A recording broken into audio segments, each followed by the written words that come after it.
اخلاق کا معنی لوگوں نے صرف سمجھ لیا ہے ہنس کے بولنا ہی اخلاق ہے،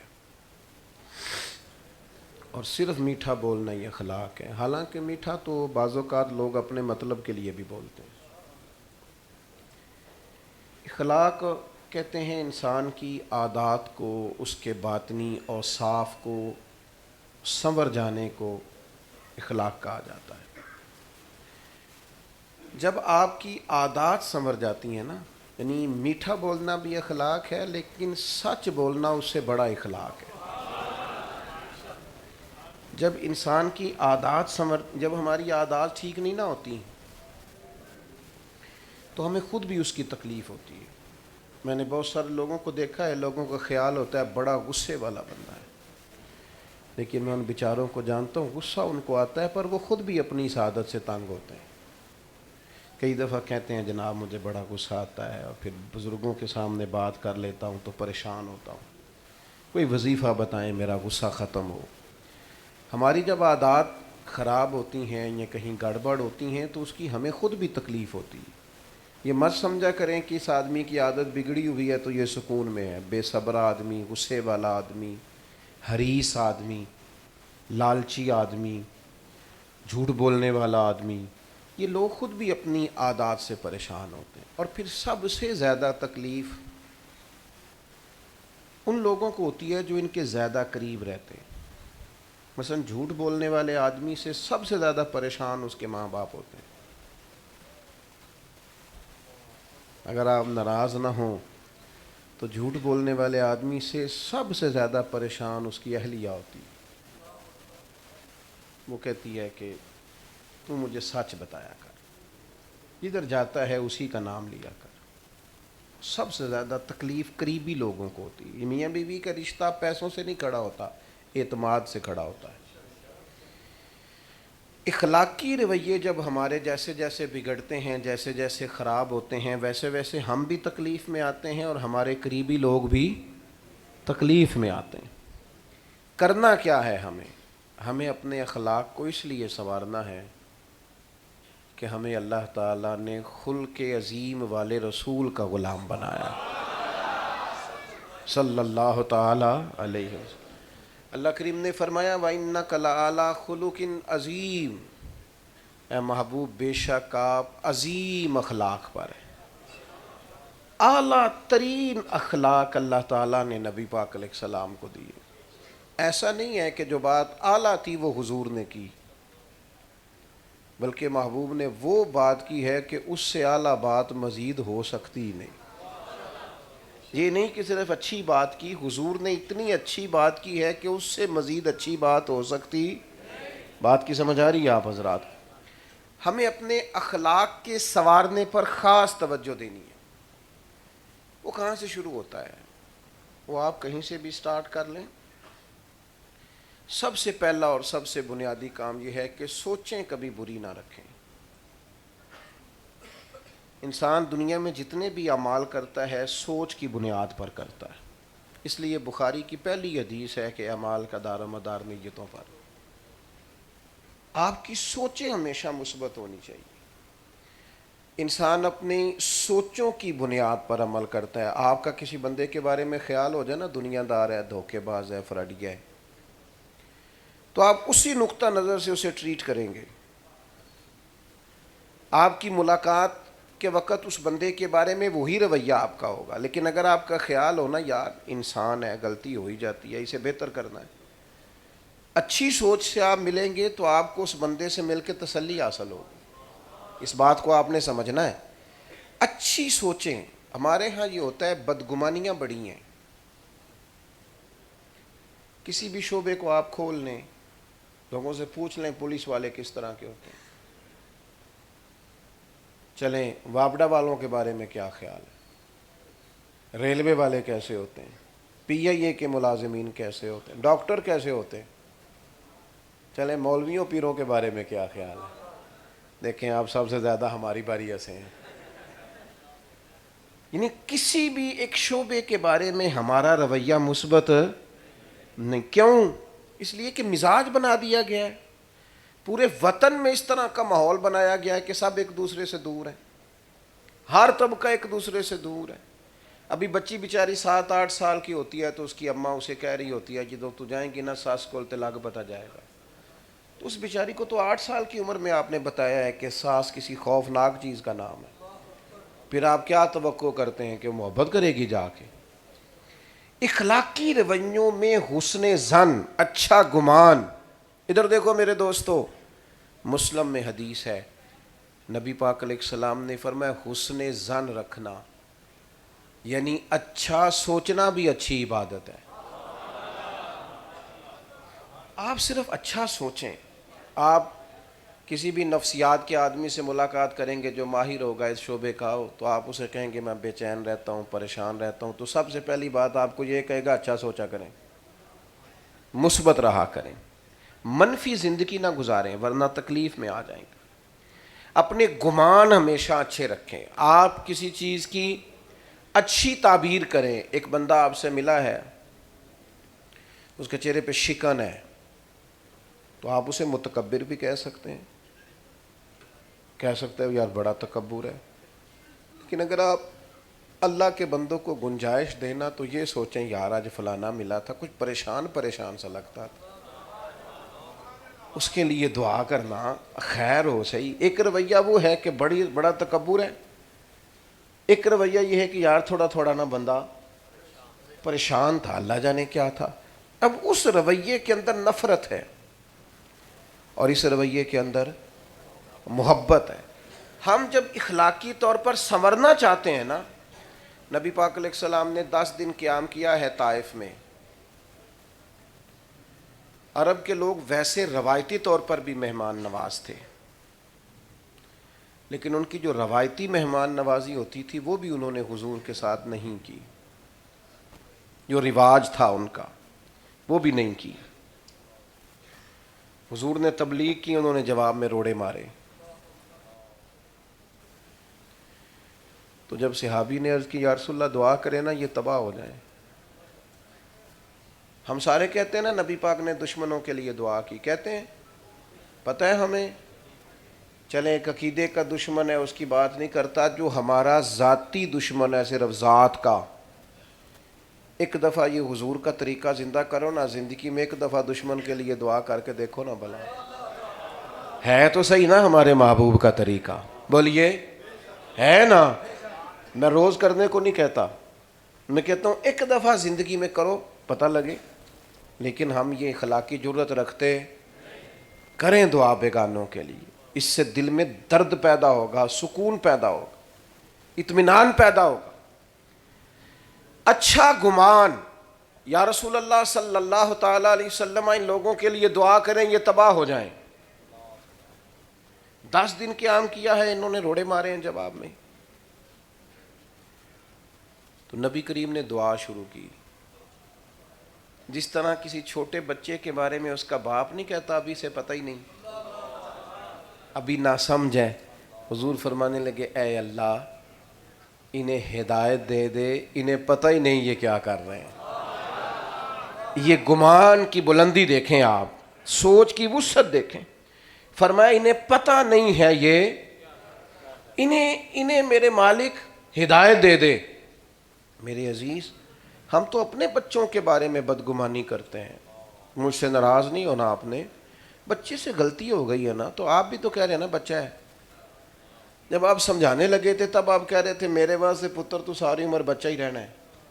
لیکن غلطی ہو گئی تو آپ نے جناب شروع کر دیا ساڑھے بال نہیں ٹھیک ہو سکتے، تہاڈا کچھ نہیں بن سکتا، تسی کدی نہیں اگے جا. یہ کون کہہ رہا ہے؟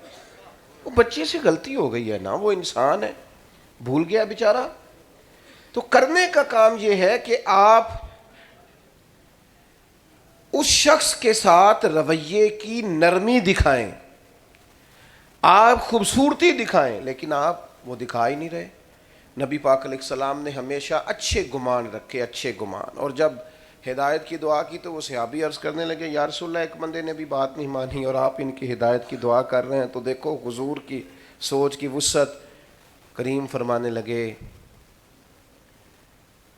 یہ نہیں نہ مانتے تو پھر بھی میں ان کی ہلاکت کی دعا نہیں کروں گا، اس لیے کہ یہ نہیں بھی مانتے تو مجھے امید ہے ان کی آنے والی نسلیں مان جائیں گی.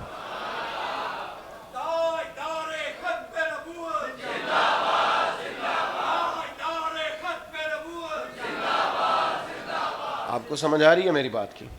اچھا گمان رکھیں، اچھا گمان. جب آپ کی سوچیں اچھی ہوں گی نا، عمدہ ہوں گی، اس میں بہتری آئے گی. اس رویے میں یہ میں تھوڑے دن سے نا، یہ جب سے فلسطین کا مسئلہ شروع ہوا ہے، میں بعض لوگوں کو پھول نہیں پھینکنے دیتا، ہار وار نہیں ڈالنے دیتا. مجھے نا کچھ قلبی طور پر بعض چیزوں کی کسک محسوس ہوتی ہے. میں کہتا ہوں ہم کہاں الجھے ہوئے ہیں اور ہمارے بھائی کیا کر رہے ہیں. چلیں بودو باش ہی سادہ کر لیں یار، تھوڑی سی کچھ چیزوں سے واپسی آئیں، کچھ تو تھوڑا سا ہم اپنے اندر احساس لائیں بعض چیزوں. لیکن کوئی ایسی چیز، وہ جو حضور نے فرمایا تھا مومن جسم کی طرح ہے، ایک حصے کو تکلیف ہوتی ہے تو باقی سارا بھی. لیکن وہ تکلیف ہم تو کبھی خبروں میں محسوس کرتے ہیں، آ جائے تو آ جائے، پھر سن لی تو پھر اپنے کام. وہی ہمارے مزاج. اچھے گمان، اچھی سوچیں، نظریاتی طور پر اپنے آپ کو طاقتور کریں. اگر آپ گمان اچھا نہیں کریں گے، اچھا گمان ہمارا ہوتا ہے ایسا ہی، پر وہ زیادہ ہی کوئی اپنا ہو نا جس سے پیار ہو. پھر یعنی بیٹی سے غلطی ہو گئی ہے، اس کے سسرال سے شکایت آئی ہے، کسی تو کوئی کام بھی نہیں کرنا آتا، چائے تک ٹھیک نہیں بناتی، تو اب اس کے بارے میں اچھا گمان دے رہے ہیں ابا جی بھی اور اماں جی بھی، کہہ رہے ہیں چھوٹی بچی ہے انشاءاللہ سیکھتے سیکھتے. تو مہربانی کرو نا یہ فتویٰ بہو کے حق میں بھی دے دو، یہ والا گمان بہو کے حق میں. اسے تو کہتے ہو تیری اماں سکھا کے نکلیا. یہ جو آپ فرمان جاری کر رہے ہیں اپنی بیٹی کے حق میں کہ بیٹی ہے سیکھتے سیکھتے، تو یہ والا فرمان بہو کے حق میں بھی جاری کریں. جب آپ کا داماد، آپ کا بیٹا لڑائی کرتا ہے بہو کے ساتھ، تو آپ بہو کو کہتے ہیں پتر آپ تھوڑی احتیاط کیا کریں، تیرا خامند ہے. تو یہ والے دو جملے بیٹی سے بھی بولو، داماد کے حق میں بھی تھوڑی سی گواہی دو تاکہ معاملات. لیکن ہمارا گمان اگر کہیں ہے پہلے تو اچھا ہے نہیں، اور اگر ہے تو پھر صرف اپنے قریبی. دوسرا اخلاق جو ہم نے سیکھنا ہے، جس کی ہمیں بڑی ضرورت ہے، کسی بندے سے بھی اختلاف کرے نا، اختلاف فروع میں ہو جانا، رائے میں ہو جانا، یہ بری بات نہیں. امام احمد بن حنبل کا امام شافعی سے، ان کا امام مالک سے، ان کا امام اعظم سے، بزرگوں کا رہا فروع میں، عقیدے سب کے ٹھیک تھے. کسی جگہ رائے کا اختلاف ہو جانا کوئی بری چیز نہیں، لیکن اسے ضد بنا لینا. صبح گھر میں کیا پکانا ہے اس پر اتفاق ہو جاتا ہے، تو کا ضد پال لیں بچوں سے. بچہ کہہ رہا ہے کہ نہیں میں نے نہیں کھانی آلو گوبھی جو آپ پکا رہے ہیں، تو آپ ضد کریں گے اس کے ساتھ، رٹا کریں گے. بلکہ اس کی اماں تو چپکے سے اسے پیسے دیتی ہے، پتر چپ کر لڑائی نہ پا، تو باہروں کچھ کھا لے. ہم اختلاف کرتے ہیں پر اسے ضد بنا لیتے ہیں. اختلاف ضرور کریں، اختلاف صرف قبرستان میں نہیں ہوتا اس لیے کہ وہاں زندہ کوئی نہیں ہوتا، باقی زندہ لوگوں میں رائے کا اختلاف. لیکن اسے ہمارے ہاں نا آج کل مشورے کا رواج ختم ہو گیا ہے، سارے حکم ہی دیتے ہیں. کسی بندے کو آپ نے بلایا، کہا یار یہ مشورہ دینا، اس نے مشورہ دیا، لیکن آپ نے اس کی رائے پہ عمل نہیں کیا، آپ نے کوئی اور رائے پسند کی. اب وہ ناراض ہو جاتا ہے، اپنا ہے، پیار ہے، لیکن وہ کہتا ہے جے میری مننی نہیں سی تو پھر مینوں، او بھائی آپ سے مشورہ مانگا تھا آپ نے حکم دے دیا ہے. صرف اتنی سی بات ہے، رائے لی تھی، آپ کو غلط فہمی ہو گئی کہ آپ سے حکم مانگا ہے. اختلاف دلیل کی حد تک، دلیل مل گئی پھر اختلاف ختم، ذہن صاف ہو گیا، پھر دلیل آ گئی، پھر معاملہ. حضرت فاروق اعظم رضی اللہ تعالیٰ عنہ مسجد شریف میں جمعے کے خطبے کے لیے آئے. آپ نے گفتگو شروع کی تھی کہ سیدنا ابو ایوب انصاری رضی اللہ تعالیٰ عنہ اٹھ کے کھڑے ہوئے اور پورے دبدبے سے، پوری وزاداری سے، تم پتہ نہیں کس جمہوریت کی بات کرتے ہو، جمہوریت تو اس کو کہتے ہیں، حق کے راہ دہی تو اس کو کہتے ہیں. حضرت ابو ایوب انصاری اٹھ کے کھڑے ہوئے، کہنے لگے عمر نہ ہم آپ کی کوئی بات سنیں گے اور نہ آپ کی فرما برداری کریں گے. آپ نے فرمایا کیوں بھائی؟ یہ حوصلہ تھا ان لوگوں میں، تنقید سن لیتے تھے. کیا ہوا؟ انہوں نے کہا کہ جناب مال غنیمت میں چادریں تقسیم ہوئی، جب سب کو ایک ایک ملی تھی، تو پھر آپ نے اسی چادر کا کرتا اور اسی کا تہمت کیسے بنا لیا؟ تو سیدنا عمر خاموش ہیں. اس پر لڑائی نہیں، آپ پر اعتراض ہوا ہے، آپ اس کا جواب دیں۔ سیدنا فاروق اعظم فرمانے لگے میرا بیٹا جواب دے گا۔ حضرت عبداللہ ابن عمر کھڑے ہوئے، کہنے لگے مال غنیمت میں سب کو ایک ایک چادر ملی تھی تو مجھے بھی تو ملی تھی نا، میں نے اپنے والی اپنے ابا جی کو دی، کرتا بھی بن گیا، طامت بھی بن گئی۔ اب انہوں نے جو اعتراض کیا تھا اس کا جواب انہیں بولیے، اعتراض کا جواب بولیے۔ انہوں نے یہ نہیں آخیا اور جڑی پرسوں گل ہوئی سی وہ دسو کیوں ہوئی سی، یہ نہیں کہا انہوں نے۔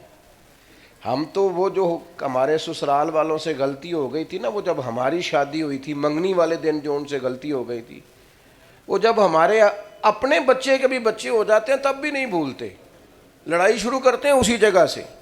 خدا کے بندے بات ختم ہو گئی، اب دل بڑا کر، اختلاف دلیل تک، دلیل مل گئی اختلاف ختم، کسی نے وضاحت دے دی معاملہ ختم۔ حضرت عبداللہ ابن عمر نے جب کہا کہ جناب میں نے اپنے ابا جی کو چادر دے دی تھی، اب کوئی اور نہیں بولا، وہی سیدنا ابو ایوب انصاری کھڑے ہوئے اور کہنے لگے عمر آپ پر میرے ماں باپ قربان ہو، اب آپ بات کریں ہم بات بھی سنیں گے، آپ حکم دیں ہم فرما برداری بھی کریں گے۔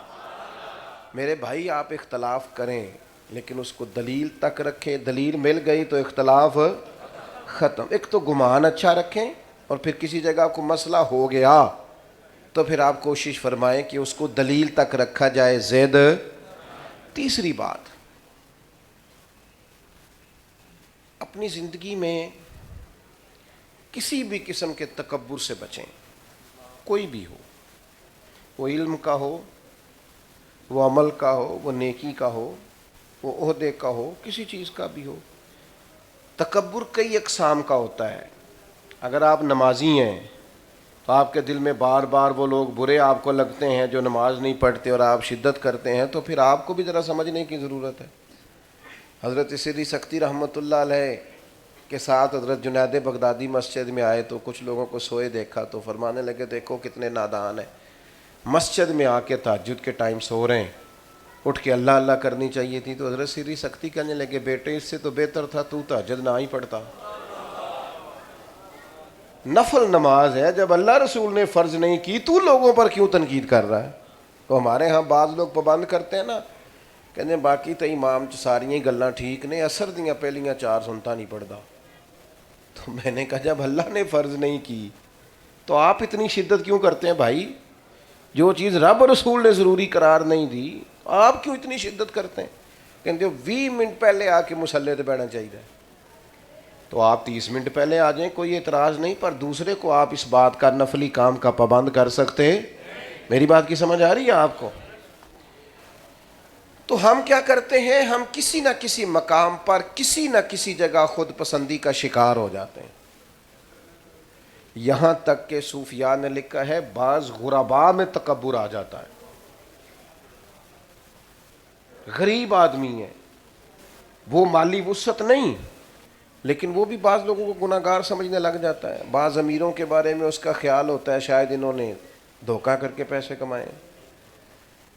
فرماتے ہیں یہ کسی جگہ بھی جڑ پکڑ لیتا ہے، علم کے ساتھ تکبر آتا ہے۔ امام غزالی کہتے ہیں کہ بعض لوگ ایسے ہوتے ہیں کہ ابھی پڑھائی شروع کرتے ہیں تو انہیں بڑے لوگوں کی چیزیں غلط نظر آنی شروع ہو جاتی ہیں۔ بڑے لوگوں، ایسا نہیں ہے بھائی، آپ زمین پہ رہیں، آپ لوگوں سے پیار کریں، آپ اللہ کے بندے بن کے زندگی گزاریں۔ سب سے بڑا ٹائٹل بندہ مومن کے لیے یہ ہے کہ وعباد الرحمن، اور عباد الرحمن کون ہوتے ہیں؟ وعباد الرحمن الذین یمشون علی الارض ہونا، رحمان کے بندے وہ ہیں جو زمین پر عاجزی کے ساتھ چلتے ہیں، جن کے مزاج میں عاجزی ہوتی، انکساری۔ آج کل جس بندے کے پاس ڈرائیور رکھنے کے پیسے ہوتے ہیں نا، وہ بیچارہ بڑا پریشان ہو جاتا ہے۔ اس کا خیال ہوتا ہے چونکہ ڈرائیور میں نے رکھا ہے تو اب نہ میری گاڑی کا دروازہ بھی ڈرائیور کو ہی کھولنا چاہیے۔ میں نے بعض ایسے کمزور لوگ دیکھے ہیں کہ ڈرائیور پہلے دروازہ کھول کے بٹھاتا ہے، پھر ادھر سے آ کے اپنی گاڑی میں بیٹھتا ہے، پھر کہیں اترتا ہے تو پھر دروازہ کھولتا ہے، پھر اس کا آ کے کھولتا ہے۔ او بھائی کیا ہو گیا تجھے؟ اتنا کو کام تو خود بھی کر سکتا ہے، لیکن یہ مفت کا اپنے اندر چیزیں پیدا کر لینا، دیکھو اللہ تعالیٰ نے ہمارے کریم رسول کو شان دی تو اتنی دی کہ بعد از خدا بزرگ توئی قصہ مختصر، اتنی بڑی عظمت عطا کی اللہ تعالیٰ نے. لیکن صحابہ فرماتے ہیں کہ نبی پاک اگر ہم مسجد نبی کی اینٹیں اٹھا کے لا رہے تھے نا، مسجد تعمیر ہو رہی تھی، سنو نا یار، یہ پیر صاحب بھی سنے، مفتی صاحب بھی سنے، ڈاکٹر صاحب بھی سنے، پروفیسر صاحب بھی سنے، ٹیچر صاحب بھی سنے، سب سنے، سب کو پتہ ہے اس بات کا. صحابہ فرماتے ہیں مسجد تعمیر ہو رہی تھی تو ہم اینٹیں اٹھا کے لا رہے تھے تو مدینے والے محبوب بھی اینٹیں اٹھا کے لا رہے. لگے جو مزدور شاہ ایسا، نہ دھن نہ دولت سربراہ ایسا، عرش نشیں کا زمین پہ گھر ہے، میرا پیغمبر عظیم تر ہے. اسیر دشمن کی چاہ میں بھی، مخالفوں کی نگاہ میں بھی، اسیر دشمن کی چاہ میں بھی اور مخالفوں کی نگاہ میں بھی، مخالفوں کی نگاہ میں بھی امی ہے، صادق ہے، معتبر ہے، میرا پیغمبر عظیم تر ہے. تاجدار ختم نبوت زندہ باد، زندہ باد. تاجدار ختم نبوت زندہ باد، منصب نبیًا منصب نبیًا. میرے عزیز نبی پاک علیہ السلام ایک مقام پہ صحابہ فرماتے ہیں جمع ہوئے تو کھانا پکانا تھا، تو ایک صحابی نے کہا میں گوشت تیار کرتا ہوں، ایک نے کہا میں چولہا جلاتا ہوں، ایک نے کہا میں برتن سمیٹتا ہوں. تو حضور فرمانے لگے میں لکڑیاں اکٹھی کر کے لاتا ہوں، میں لکڑیاں اکٹھی کر کے لاتا ہوں، آگ بھی تو جلانی ہے نا. ایسا کر نہ لیں ویسے سارے مل کے. وہ ایک بزرگ ایک دفعہ مجھے کہنے لگے اے منڈے مینوں سلام نہیں کر دے. میں نے کہا یہ تو اعتراض ہی نہیں، اعتراض تو یہ بن سکتا ہے کہ یہ میری سلام کا جواب نہیں دیتے. اگر یہ سلام نہیں کرتے تو آپ بسم اللہ کریں، آپ کر لیا کریں. اگر یہ جواب نہ دیں تو پھر اس میں اعتراض. لیکن یہ کیا بات ہوئی کہ سارے مجھے ہی سلام کریں کیونکہ میں پیر صاحب ہوں، میں علامہ صاحب ہوں، میں بزرگ صاحب ہوں؟ یہ کیوں آپ نے فرض کر لیا بلا وجہ؟ آپ نارمل زندگی گزاریں روٹین میں، اس میں بہتری رہے گی، آسان رہتا ہے بندہ. یہ جو لوگ پروٹوکول کے عادی ہو جاتے ہیں نا، یہ پروٹوکول دینے والے پریشان نہیں ہوتے، لینے والے زیادہ پریشان ہوتے. آپ کو کیا بتائیں، بندے کی کوئی پرسنل لائف ہی نہیں رہتی، وہ تو کوئی کام ہی نہیں بیچارہ کر سکتا، ادھر ادھر بھی نہیں جا سکتا کچھ لینے دینے، ایک قیدیوں جیسی زندگی گزارتا ہے. اللہ تعالیٰ اپنا فضل فرمائے اور رحمت کرے سب پر. تو اپنے مزاج میں عاجزی، انکساری. ایک شام سے ایک شخص حضور سے ملنے آئے. غریب آدمی نا بیچارہ ڈرتا بڑا ہے، کیونکہ بندے کے پاس گاڑی نہ ہو تو پھر گاڑی میں بیٹھنے کا طریقہ بھی نہیں ہوتا. جدے گھر دانے وہ دے کملے بھی سیانے. تو بیچارہ ڈر رہا تھا، سہم رہا تھا. مسجد نبی میں آیا تو نبی کریم نے فرمایا ڈرتے کیوں ہو؟ آپ کی توجہ ہے میری بات پر؟ بس میں سمیٹنے لگا ہوں بڑی جلدی بات. ڈرتے کیوں ہو، سہمے ہوئے کیوں ہو؟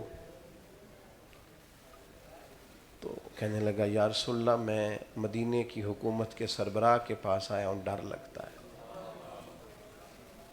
کوئی ایسی بات نہ ہو جائے. دیکھو بات کہاں کی تھی، حضور کہاں پہنچ گئے.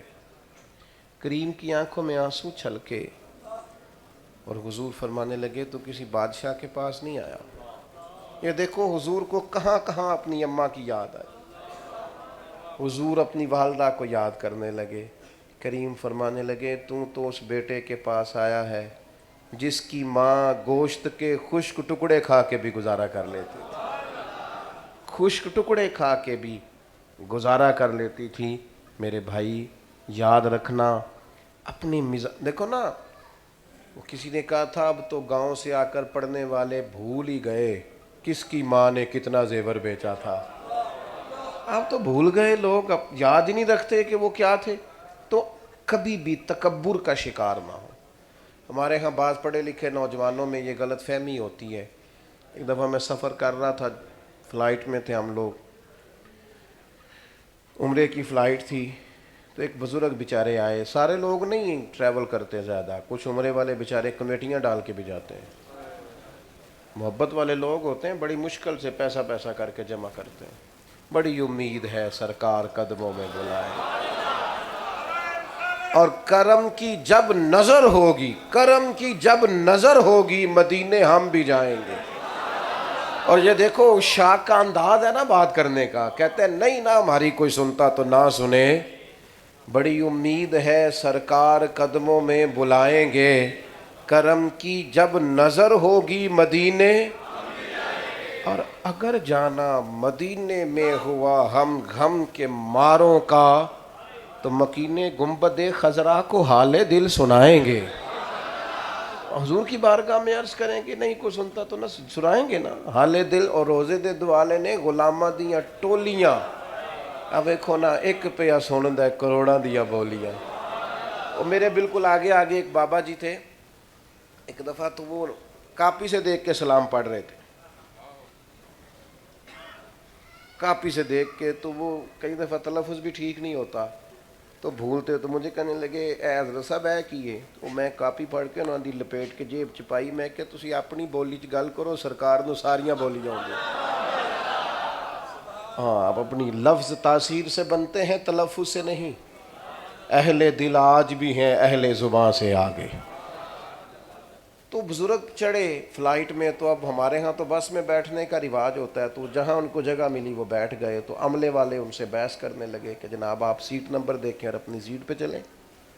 تو ہمارے پیچھے ایک جوان بیٹھا تھا, وہ کہنے لگا ہے ساڈے پنڈ دے بندے نہیں ٹھیک ہو سکتے, یہ دیکھو یہ انہیں کدوں سیانے ہونا ہے, دنیا کتنے پہنچ گئی. تو میں نے انہیں کہا بابا جی آپ کے گاؤں کے ہیں؟ کہنے لگے ہاں. میں نے کہا کتنے پڑھے ہوئے ہیں آپ؟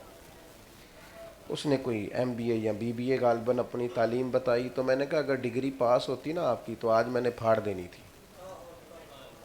خدا کے بندے, اگر تجھے پتہ چل گیا تھا یہ تیرے گاؤں کے بابا جی ہیں, پھر تو تجھے اٹھ کے انہیں دروازے سے تھام کے لانا چاہیے تھا, اور خود انہیں بٹھا کے سیٹ بیلٹ باندھ کے پانی کی بوتل دے کے کہنا چاہیے تھا فکر نہیں کرنی, دوبارہ بھی آواز دے لینا میں وہاں بیٹھا ہوں.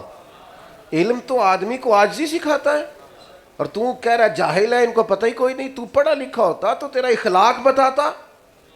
یہاں کسی دو بندوں کی لڑائی ہو جائے, تجھے پڑھا لکھا ہوتا ہے, لوگ اسے سمجھاتے ہیں کہ ان پڑھ کو سمجھاتے ہیں, کہتے یار تو تے سیانا بیانا ہے نا, تو تے پڑھے لکھے ہے نا, تو تجھے پاسے علم ہونا چاہیے, تکبر نہیں عاجزی. اور چوتھی اور آخری بات,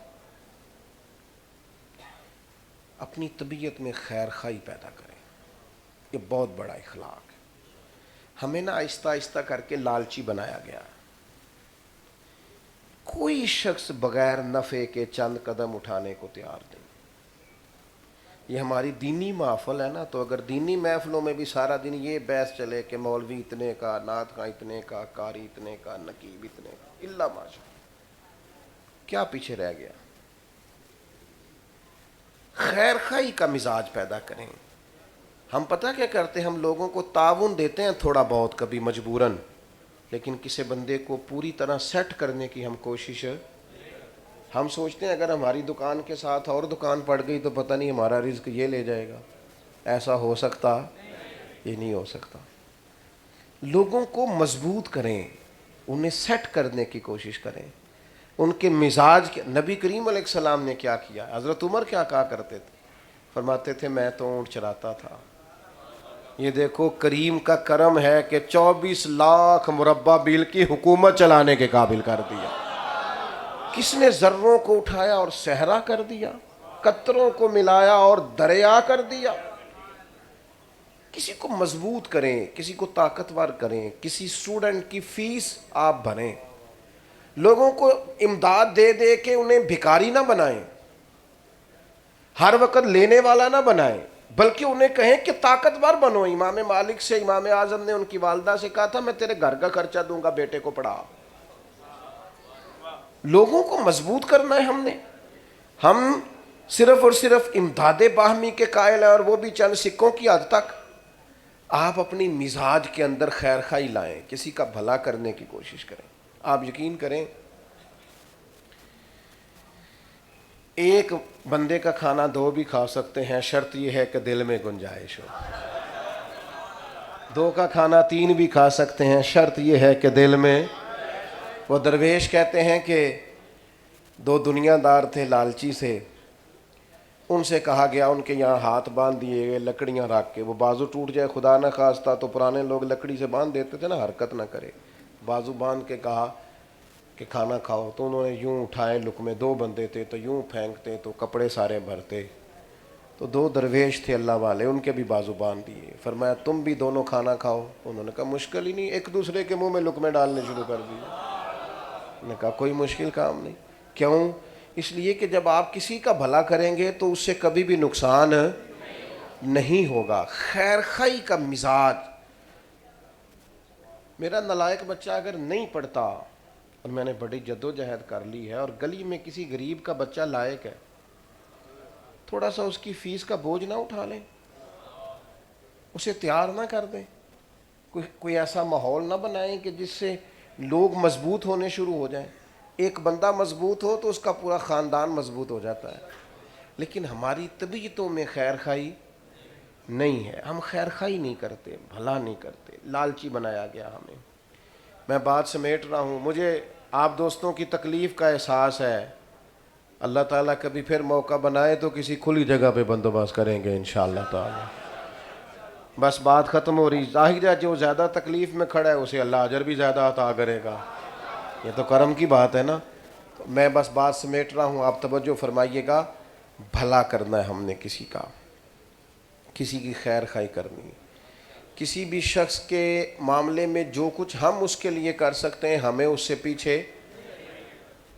اللہ کے پیارے رسول صلی اللہ تعالیٰ علیہ وسلم سے حضرت تمیم داری نے پوچھا تھا دین کیا ہے، تو حضور نے فرمایا دین النصیحہ، دین سارا ہی خیر خواہی کا نام، بھلا کریں، اور سب سے زیادہ بھلا کیا ہے؟ لوگوں کو اچھا مشورہ دیں۔ کوئی شخص آ کے آپ سے آپ کے سامنے اپنے والد کی شکایت کرے، اہلیہ کی شکایت کریں تو اسے ان کے حق میں قائل کریں، جلتی پر تیل ڈالنے کی کوشش ہے۔ حضور نے فرمایا تو 2 لوگوں میں صلح کرا دے، اللہ 2 حج اور 2 عمرے کا ثواب عطا کرے۔ اپنی طبیعت اس طرح کی بنائیں کہ مجھ سے کسی کا فائدہ ہو جائے، مجھ سے کسی کا نفع ہو جائے، کچھ کسی کو مل جائے۔ میں نے ایسے ٹیچرز دیکھے ہیں جو رات کو امتحانات کے دنوں میں اپنے گھر سے چائے پکوا کے لاتے ہیں اور بچوں کو کہتے ہیں پتر پڑھائی، پیپر قریب آ گیا پڑھو، حالانکہ انہیں کوئی یہ توقع تھوڑی ہوتی ہے کہ یہ مجھے تنخواہ دے گا کل کو لا کے، لیکن یہ خیر خواہی ہے، اس کا صبح قیامت اجر ہوگا۔ تو سب سے پہلی گزارش یہ کہ سوچیں اچھی رکھیں، دوسرا کسی سے اختلاف ہو جائے تو دلیل کی حد تک رکھیں، اور تیسری گزارش آپ حضرات کی خدمت میں نے یہ کی ہے کہ تکبر کبھی پیدا نہ ہونے دیں، اور چوتھی بات یہ ہے کہ کوشش کریں ہماری وجہ سے کسی کا کوئی فائدہ ہو جائے۔ اللہ تعالیٰ اس حاضری کو قبولیت کا شرف عطا فرمائے۔